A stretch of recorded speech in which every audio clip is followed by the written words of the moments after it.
여러분 안녕하세요. 여러분과 이야기할 이야기는 바로 우리가 위험하의 의사결정, 계량 의사결정에서 두 번째 단원 확실성하의 의사결정을 우리는 앞에 배웠죠. 여러가지 우리가 내용, 선용계획이라든가 등등 여러가지 수송비라든가 목표계획이라든가 정수라든가 다 확실성하였습니다.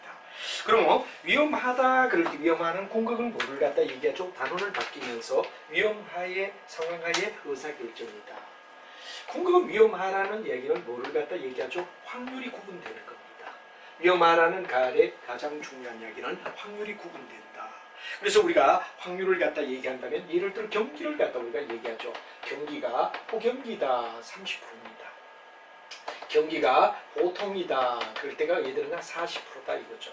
그럼 경기가 예를 들면 불경기다 그럴 때 우리는 일반적으로 뭐냐 30%다.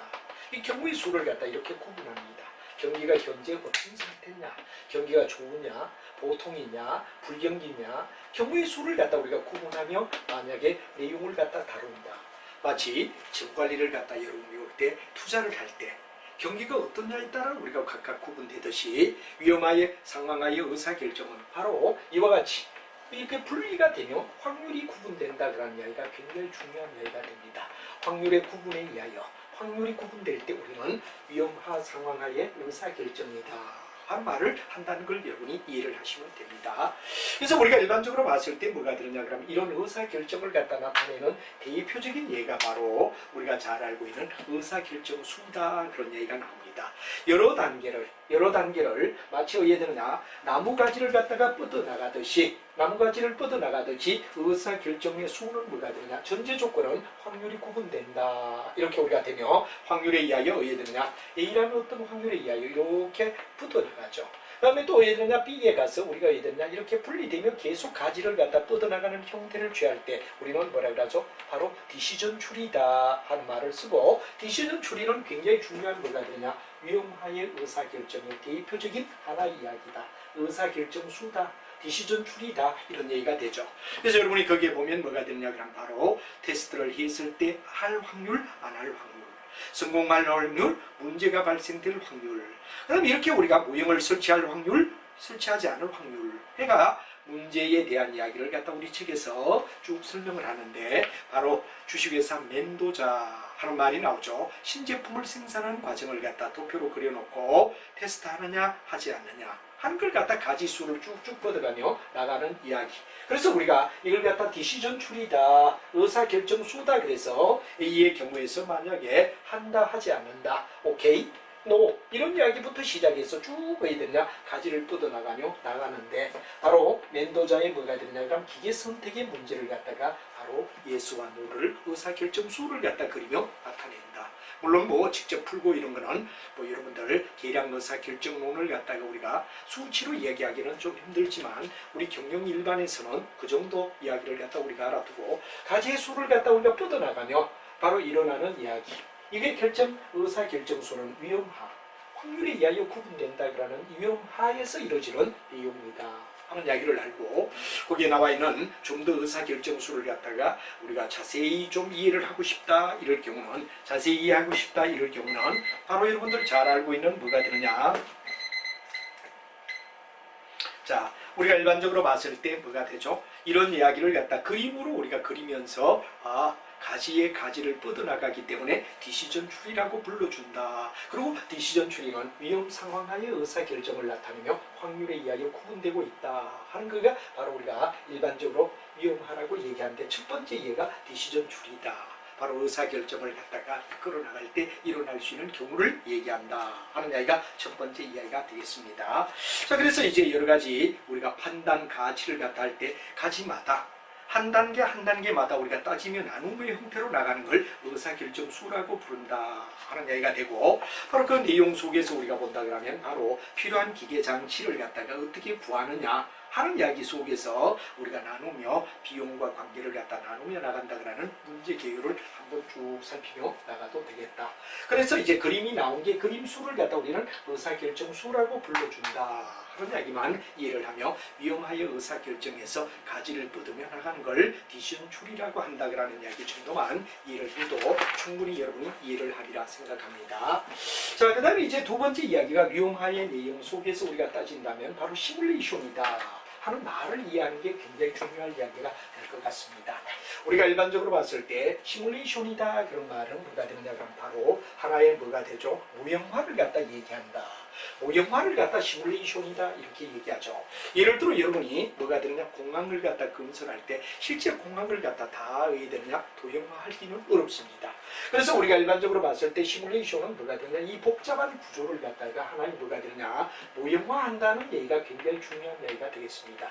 모형으로 작은 모형으로 그려놓고 또는 만들어서 여러분들 가끔 의외되죠. 우리가 가면은 공장 안내도, 아파트 안내도를 시뮬레이션화해서 그림으로 나타내는 것. 이걸 갖다 우리는 일반적으로 뭐가 되느냐 수리적 방법을 갖다가 적용하기가 곤란할 때 하나의 시스템 상태를 갖다 묘사화한다. 묘사화한다라는 얘기가 중요한 얘기죠. 시스템 자체를 우리가 일반적으로 봤을 때 시스템을 모형화한다.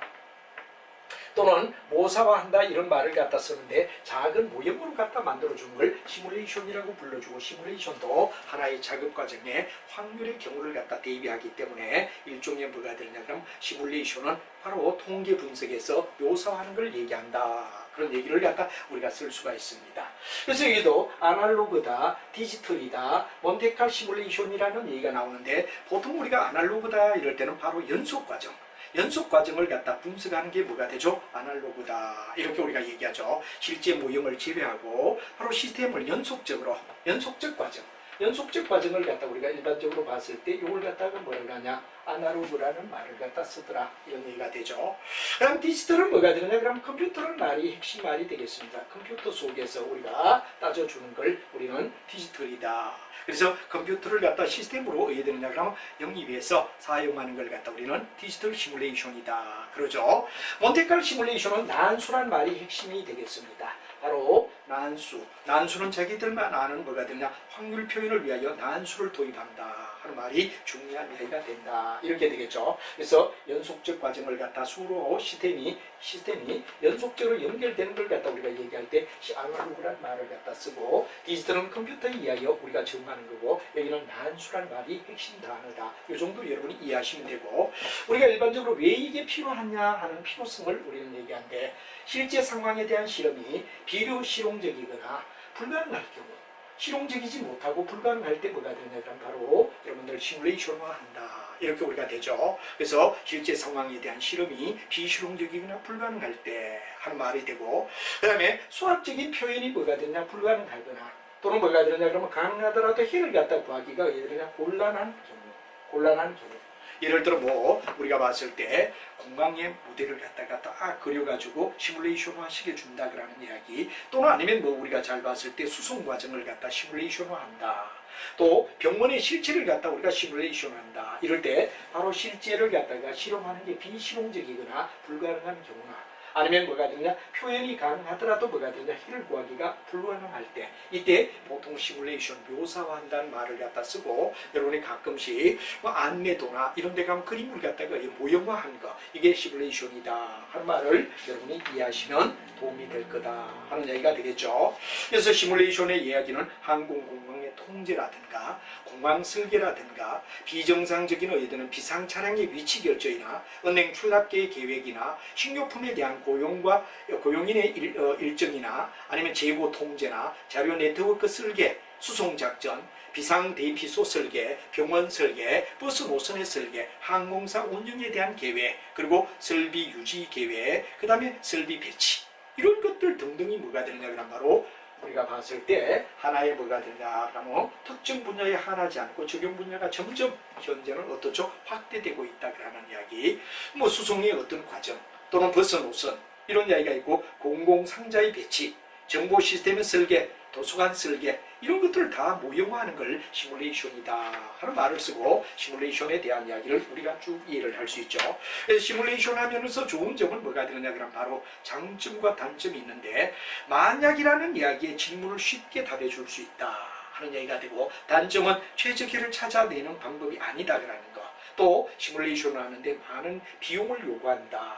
또 표본의 오류가 일어날 수 있다. 통계적 이론에 있어서 배경 지식이 필요하다. 뭐 이런 이야기는 단점이다 하는 정도만 여러분이 체크하시며 가볍게 봐줘도 좋겠다 하는 이야기가 되고, 그래서 과학적 방법이 아닌 복잡한 동적 현상을 모형화하는 걸 갖다 우리가 바로 되고, 만약 다른 방법으로 불가능할 때 실행하기 곤란한 실험 이런 경우는 다 시뮬레이션화 할 수 있다 하는 이야기를 여러분이 알면 되겠다 이거죠.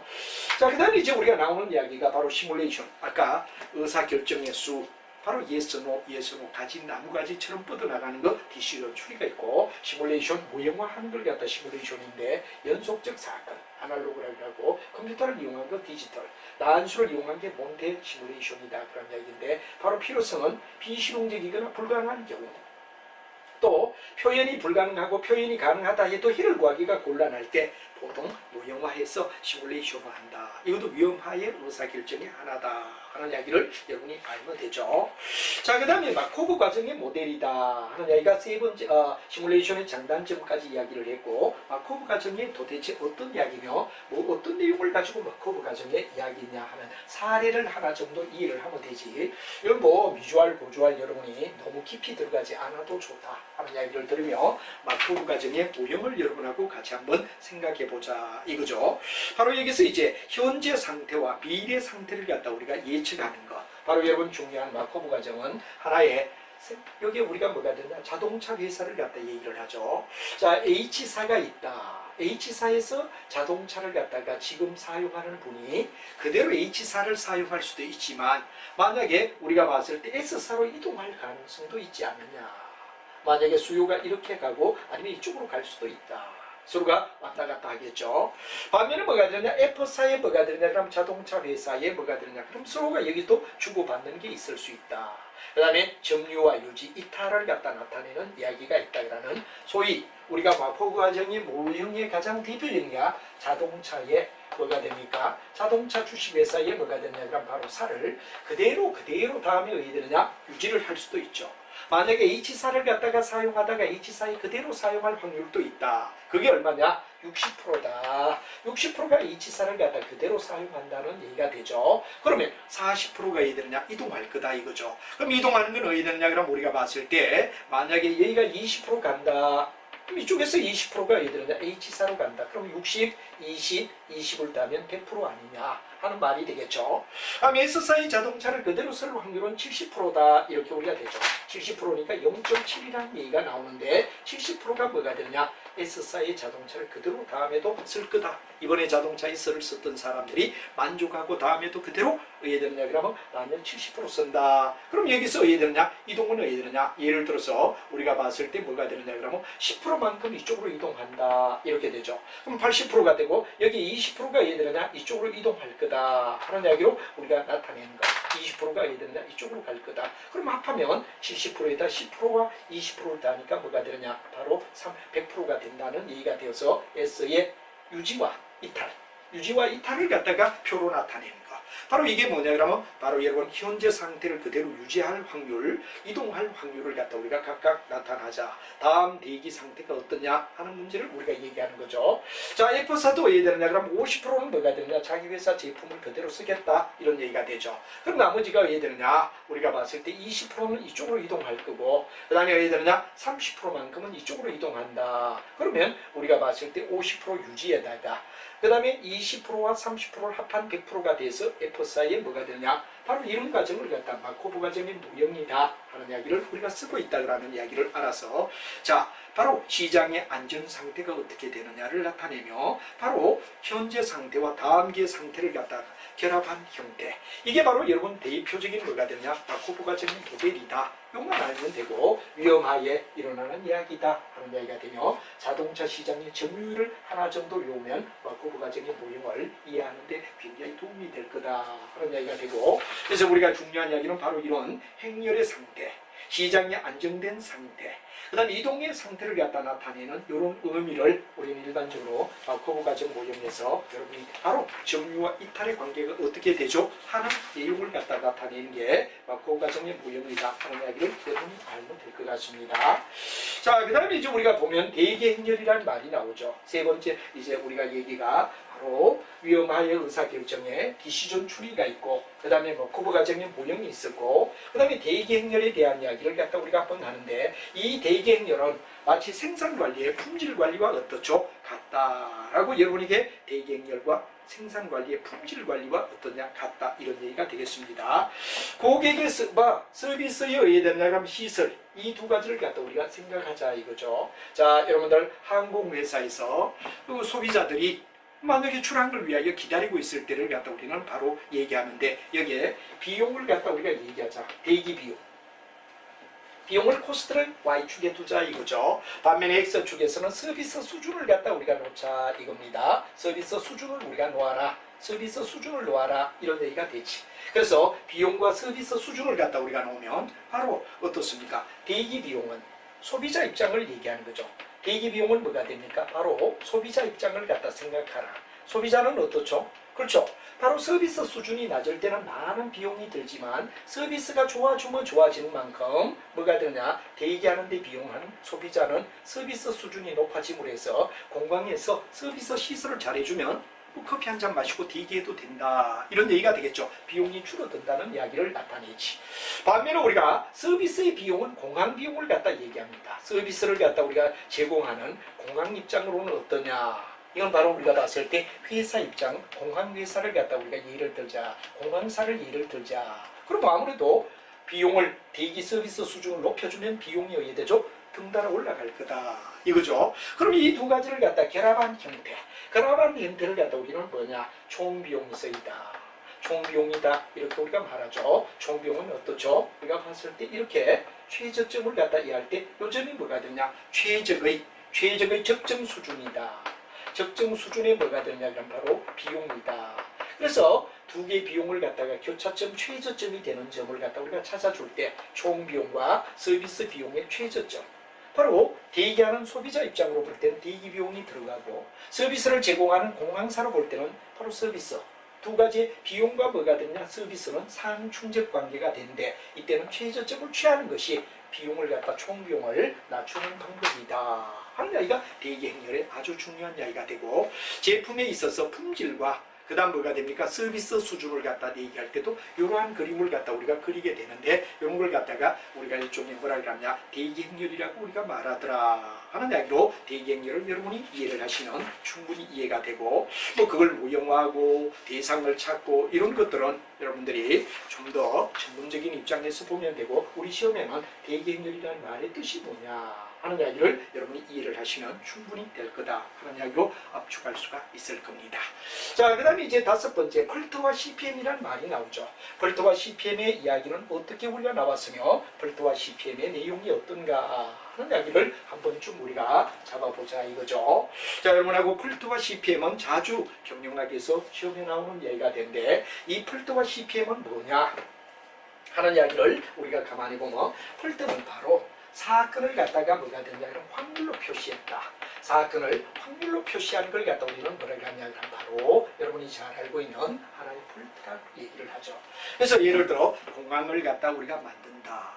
또는 아니면 뭐가 되느냐 그러면 일반적으로 뭐 다리를 갖다 새로 건설한다. 2차 세계대전에서 다리가 파괴되었을 때 다리를 갖다가 만드는 과정이 이해되죠. 하는데 바로 대형을 갖다가 입점을 갖다가 하나의 뭐가 되느냐 그러면 확정적 모델을 하나의 뭐가 되느냐 확률로 표시했다.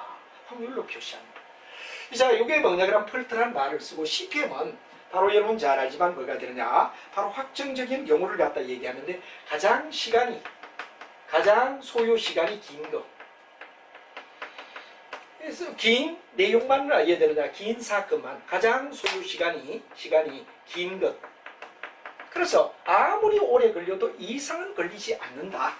다리를 건설하는데 가장 오래 걸리는 것만 가지고 연기를 했다면 아무리 시간이 많이 걸려도 더 이상은 소요되지 않는다.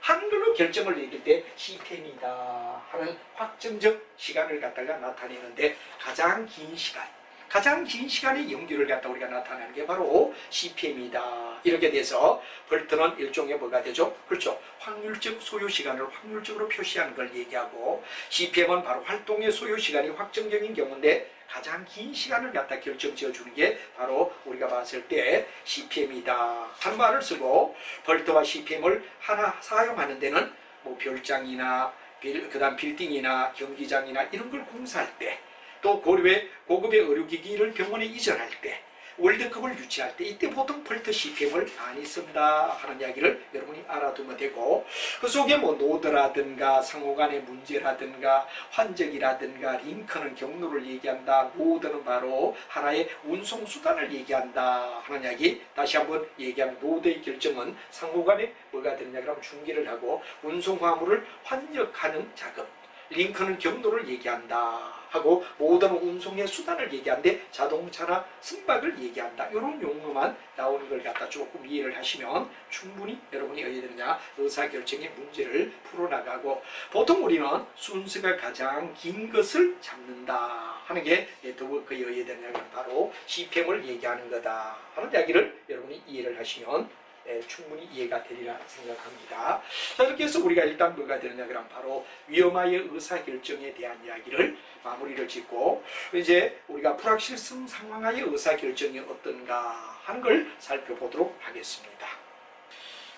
자, 이와 같이 우리는 벌트와 CPM은 2차 세계대전 때 굉장히 중요한 역할을 하며 하나의 확률로 모든 공항 건설이나 다리를 갖다 건설할 때 드는 시간을 나타낸 표를 우리는 벌트라고 얘기를 합니다. 반면에 우리가 예를 들냐 CPM은 그 중에 가장 경로가 긴 것만 하면 아무리 시간이 오래 걸려도 더 이상 이거보다는 더 지체될 수가 없다.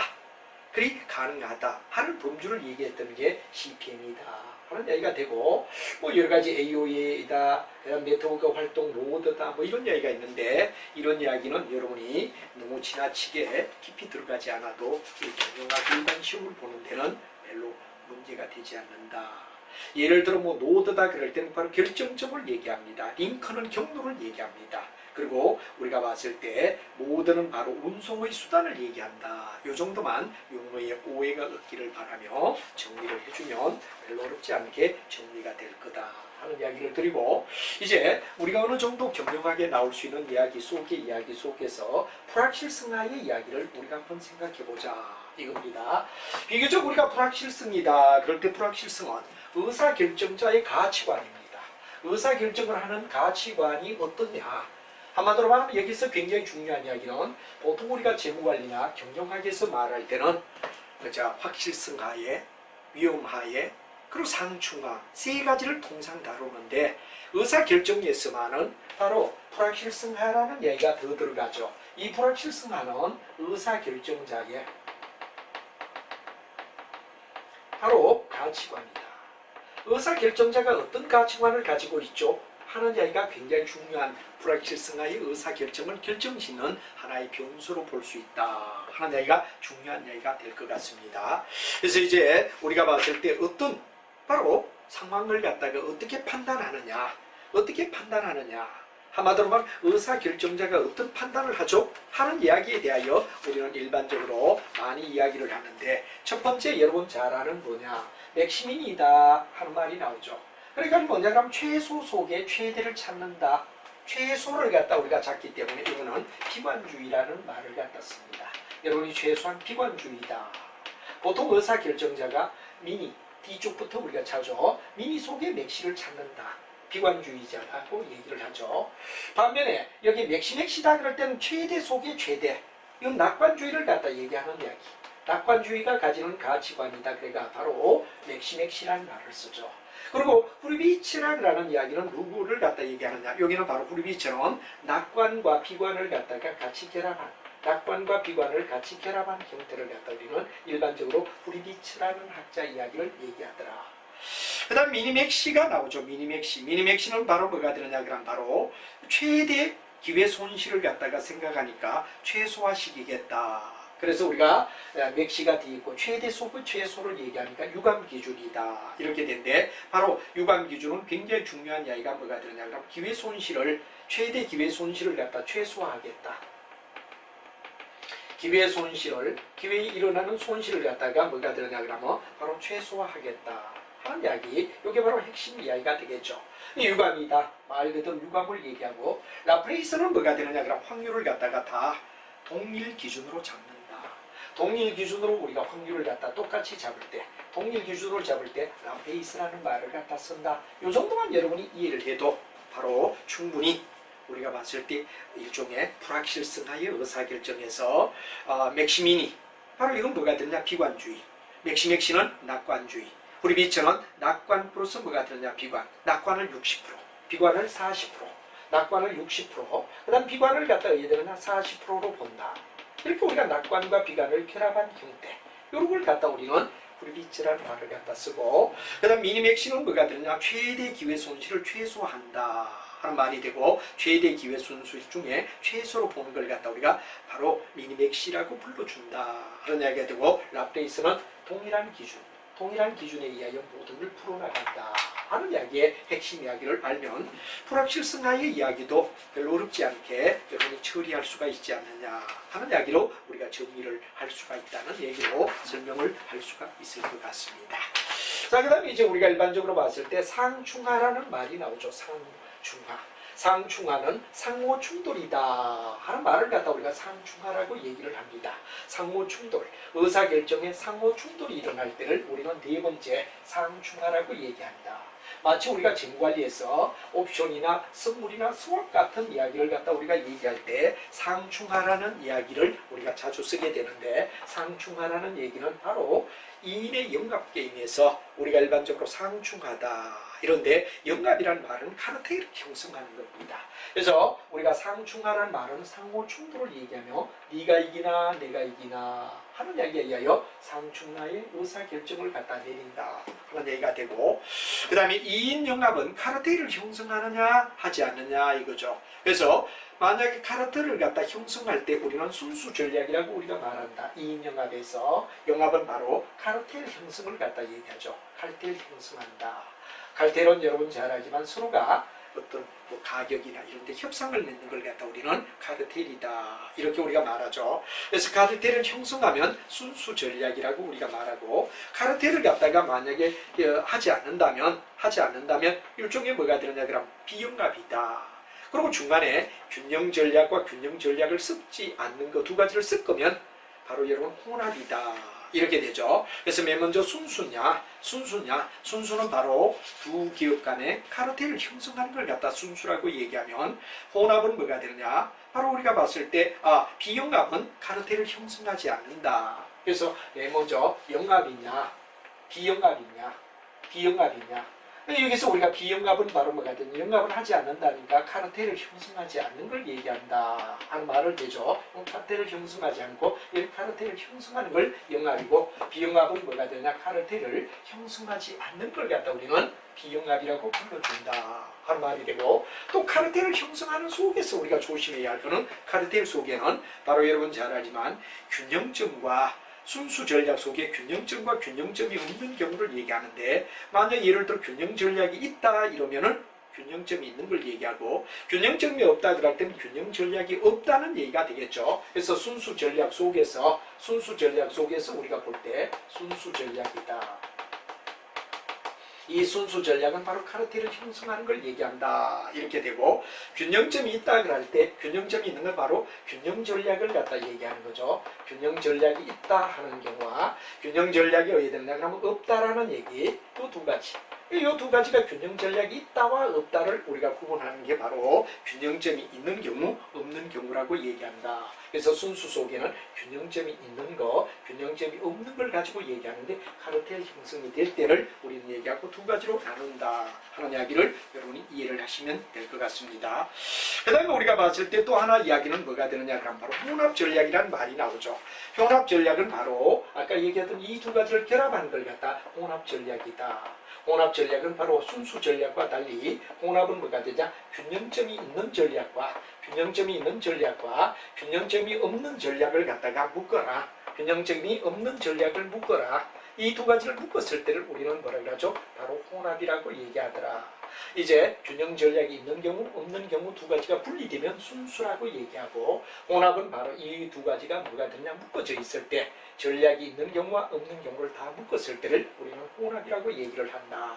그래서 카르텔을 형성하는 것 속에서 만약에 이 두 가지가 분리되면 순수라고 하고, 순수라고 얘기하고, 만약 분류되지 않으면 뭐가 되느냐 그럼 바로 우리가 봤을 때 혼합이라고 불러준다. 그래서 영합에는 크게 나눠서 영합게임이라고 하는 속에는, 영합게임에는 바로 순수와 혼합이 있다. 순수는 뭐가 되느냐 그럼 바로 균형 전략이 있는 경우와 없는 경우가 따로따로 분리되면 순수가 되고, 이 두 가지가 묶여 있으면 혼합이다 하는 말로 알아두면 되겠다 이거죠. 비영합은 카르텔이 없는, 아까 영합은 바로 카르텔이 있고 그 속에 순수와 혼합이라는 이야기가 있다 하는 이야기를 했죠. 그럼 여기는 비영합은 카르텔이 되지 않은 경우를 얘기한다 하는 게 비영합이다. 예를 들어 비영합은 1인, 바로 1회적 2인 게임. 1회적 2인 게임은 범죄자가 바로 자백을 할 거냐 하지 않을 거냐 할 때는 바로 이거는 카르텔이 형성이 될 수가 없는 거죠. 그래서 바로 예를 들어 자백을 하느냐 하지 않느냐가 두 사람의 고민. 자백을 하면 어디에 되느냐 그럼 바로 형을 적게 사고, 자백을 안 했을 때는 바로 길게 살아야 된다는 이야기 때문에 바로 두 사람이 만나지 않고 카르텔이 형성이 될 수가 없죠. 비영합이란 말이야. 비영합인데 바로 범죄자의 딜레마다 하는 말을 우리가 쓴다 그런 이야기가 굉장히 중요한 이야기가 되겠죠. 바로 이런 경우를 갖다 우리가 얘기한다 그런 이야기가 되고, 그 다음에 이제 마지막 비반복적 2인 비영합이다. 반복적 2인의 비영합이다. 예를 들어 아내와 남편이 예를 들어 주말 부부일 때 서울에서 만나느냐 부산에서 만나느냐 이럴 때는 아무래도 남성인 남편이 아내를 사랑하는 의미에서 어떻습니까? 멀리 어디에 되느냐 그러면 갈 거다 이거죠. 그래서 우리가 봤을 때 이성의 문제가 되어서 바로 이겨서 될 문제가 아닌 것, 이겨서 될 문제가 아닌 사건은 바로 반복적 2인 비영합게임이다 하는 말이 되죠. 그래서 우리가 일반적으로 영합게임의 대표적인 이야기는 바로 대표적인 이야기를 갖다 우리 하라 그럴 때 자주 나오는 이야기는 바로 비영합게임을 갖다 얘기하는 범죄 행위를 갖다 얘기하고, 그 다음에 만약에 예를 들어 우리가 봤을 때 승리의 대결, 남편과 아내 이야기의 경우는 승리의 대결이다 하는 이야기로 우리가 설명한다 그런 이야기를 여러분이 이해를 하시면 바로 이 분야의 계량 의사결정도 가볍게 우리가 게임을 갖다 끝낼 수가 있다 하는 이야기가 되고, 그 다음에 여러분과 함께 어디에 되느냐 그러면 이 내용 속에서 이제 우리가 기초문제나 또는 아니면 뭐가 되느냐 그러면 내용 몇 가지를 우리가 같이 이렇게 살펴보면서 마무리를 하도록 하죠. 자, 여러분이 중요한 파트 1의 문제 속에서 자, 첫 번째 1번의 이야기가 나옵니다. 불확실성하의 의사결정 중 상황의 확률이 동일하다고 가정하고, 그 다음에 기대 회피 기준이 어디에 되느냐 그럼 적용한 건 뭐냐, 바로 상황이 동일하다. 바로 아까 얘기하던 라플레이스 기준은 우리가 일반적으로 봤을 때 어디에 되죠? 확률을 똑같이 잡는다. 그래서 바로 여기에 라플레이스라는 이야기가 정답이 되고 2번이 정답이 된다는 얘기가 되겠습니다. 자, 그 다음에 우리가 봤을 때 뭐가 되느냐 그럼 바로 일종의 하나의 2번의 이야기는 펄트와 CPM의 개념에 대한 설명이 타당한 거 묻고 있습니다.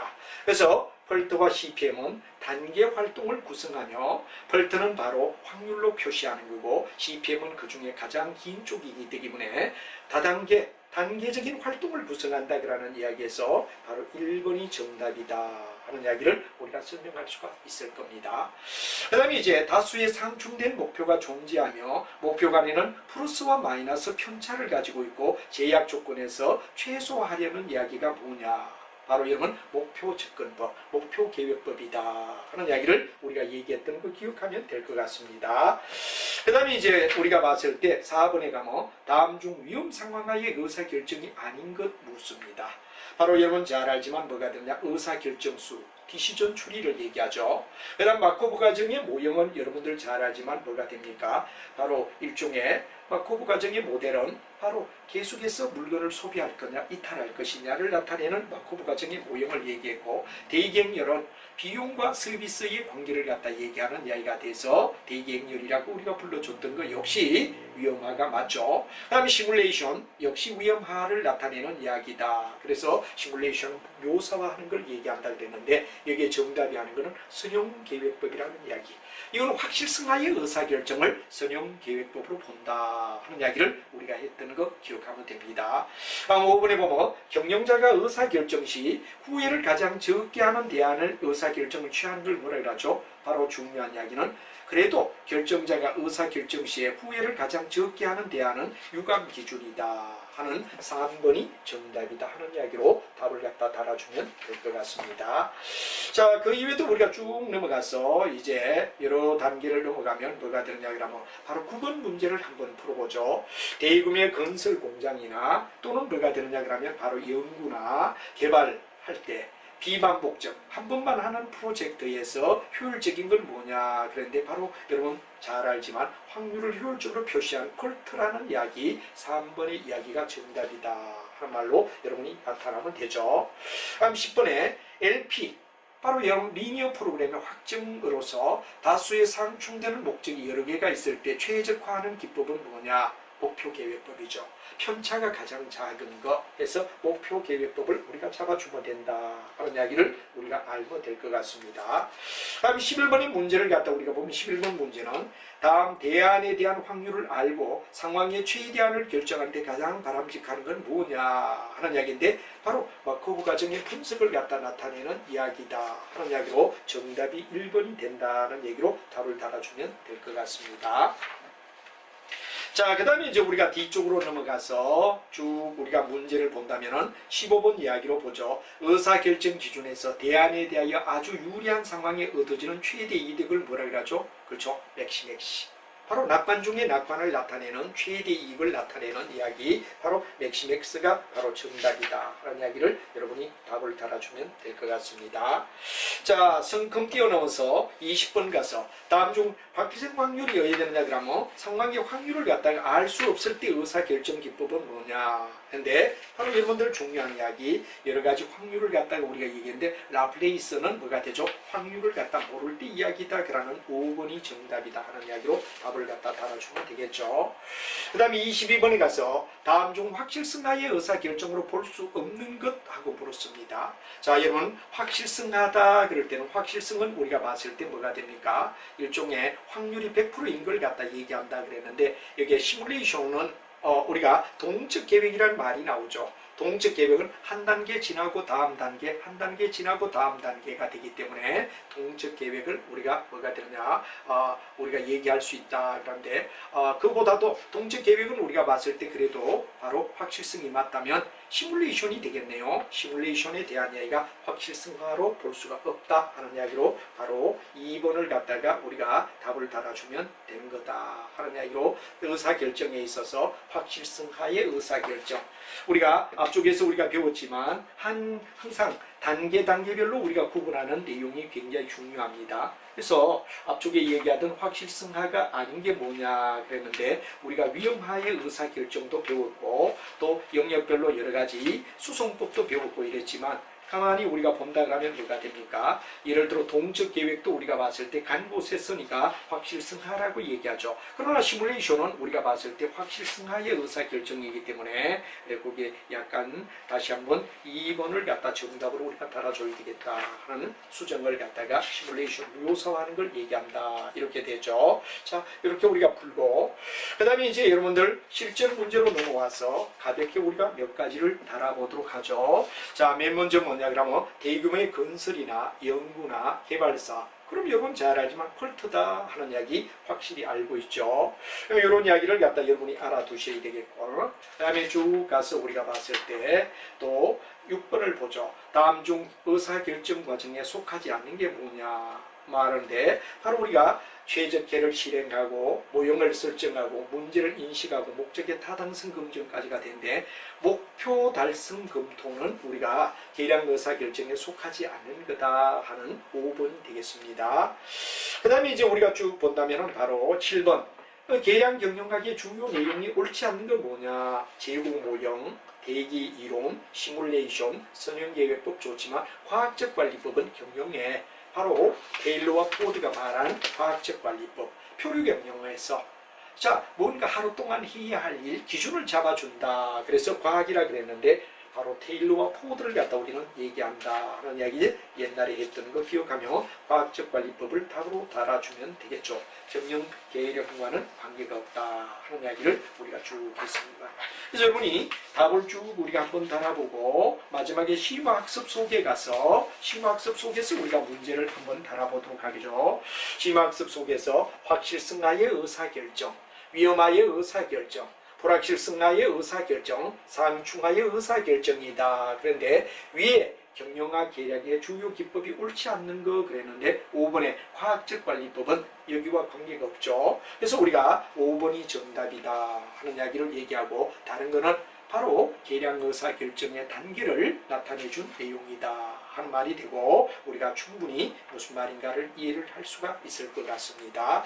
자, 그 다음 마지막에 파레토의 방법. 바로 여러분 아지만 파레토는 20-80 법칙을 갖다가 주장한 이야기다 이렇게 되죠. 그래서 우리가 일반적으로 파레토의 어느 누구의 효율도 저하지 않은 공평한 상태를 말하는데 이때 파레토의 개선사항에 가장 가까운 것하고 물었는데 바로 여러분이 중요한 건 뭐가 되죠? 그렇죠? 여러 가지 학급의 반장을 다수결로 결정한다.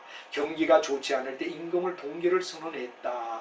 이런 이야기까지 쭉 나오는데 우리가 봤을 때 4번에 보면 경민이는 자선단체 자신이 입지 못하는 옷을 기부했다. 이거와는 파레토 개선과는 관계가 없다는 얘기가 되며 정답은 바로 4번이 어디 되느냐 그러면 정답이다 하는 이야기를 우리가 얘기할 수 있는 거 여러분이 알아두시면 되겠습니다. 이렇게 해서 계량의사 결정의 문제는 그렇게 긴 거보다는 우리가 정답과 해설이 있기 때문에 참고하시며 한번 체크를 해주고 영역 구분하는 게 매우 중요하다 하는 이야기를 드리며 여러분이 그래도 계량거사를 끝까지 잘 따라주고 내용을 갖다 전체적으로 이해를 하게끔 했다는데 여러분들이 한 번 더 체크를 장관하게 하며 확률에 의하여 확실성화, 위험화, 그 다음에 불확실성화, 그 다음 상충화 이렇게 구분하며 영역 구분을 정확히 해두십사 하는 이야기를 드리며 이까지 이야기로 계량거사 결정을 모두 마치도록 하겠습니다. 여러분 매우 수고했습니다.